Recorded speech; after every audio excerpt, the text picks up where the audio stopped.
श्रीकृष्णाय परब्रह्मणे नमः।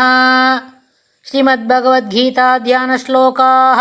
नमोऽस्तु ते व्यासविशालबुद्धे पुल्लारविन्दायतपत्रनेत्र येन त्वया भारततैलपूर्णः प्रज्वालितो ज्ञानमयः प्रदीपः प्रपन्नपारिजाताय स्तोत्रवेत्रैकपाणये ज्ञानमुद्राय कृष्णाय गीतामृतदुहे नमः। सर्वोपनिषदो गावो दोक्ता गोपालनन्दनः पार्थो वत्सत्सुधीर्भोक्ता दुक्तं गीतामृतं महत्। वसुदेवसुतं देवं कंसचाणूरमर्दनं देवकी பரமானந்தம் கிருஷ்ணம் வந்தே ஜெகத்குரும். அடுத்தது 7வது அத்தியாயத்தில் 21வது ஸ்லோகம். யோ யோ யாம் யாம் தனும் பக்தः ஸ்ரத்தையார்ச்சிதும் இஷ்சதி தஸ்ய தஸ்யாச்சலாம் ஸ்ரத்தாம் தாமேவ விததாம்யகம். யோ யோ யாம் யாம் தனும் பக்தः ஸ்ரத்தையார்ச்சிதும் இஷ்சதி தஸ்ய தஸ்யாச்சலாம் ஸ்ரத்தாம் தாமேவ விததாம்யகம். இந்த ஸ்லோகத்தில் பெருமாள் என்ன சொல்கிறார்?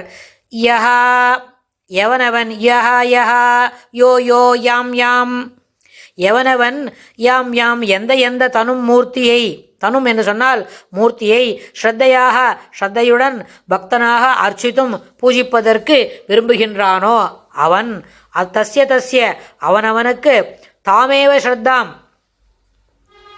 அந்த ஸ்ரத்தையையே, அகம் அச்சலாம், அச்சலாம் என்று சொன்னால் அசைக்க முடியாதது, அதிலேயே அசையாத அளவுக்கு ஸ்திரமாக இருக்கும்படி விததாமி செய்கின்றேன் அப்படின்னு.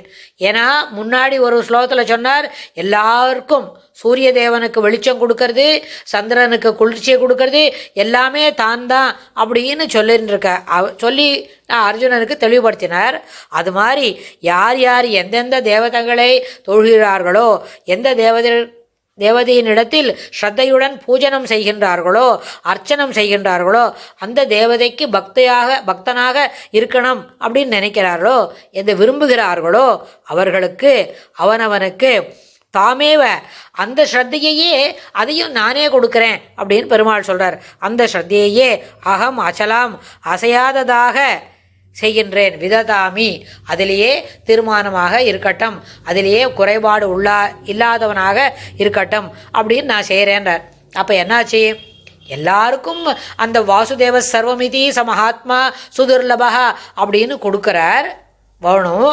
ஆனால் அதற்கு முன்னாடி அது ஒரு பெரிய லெவல். சமஹாத்மா பெருமாளே சொல்கிறார், மகாத்மா சுதுர்லபா அப்படி கண்டுபிடிக்கிறது ரொம்ப கஷ்டம், அப்படி யாருமே இருக்க மாட்டா, ரொம்ப குறைபாடு உடையது, ஒரு 1-2 நம்பர் விரல் விட்டு எண்ணலாம் அப்படின்னு சொல்கிறார். ஆனால் இதர தேவதாந்தங்கிற எதுக்கு பெருமாளே சொல்கிறார், என்ன முற்பிறப்பில் ஏற்பட்ட சம்ஸ்காரத்தால் ஜன்மாந்தர் அர்ஜித சம்ஸ்கார விசேஷேன, சென்று போன பிறவிகளில் ஏற்பட்ட ஒரு இயல்பினால இதர தேவதாந்தரங்களை தொழுகின்றான் அப்படின்னு சொன்னால், இந்த ஜென்மத்திலையும் அந்த நம்பிக்கையை, அந்த பூஜனத்தை அசையாததாக இருக்கும்படியும் அதிலேயே ஸ்திரமாக இருக்கும்படியும் நானே செய்கிறேன் அப்படின்னு பெருமாள் இந்த ஸ்லோகத்தில் சொல்லிக் கொடுக்குறார்.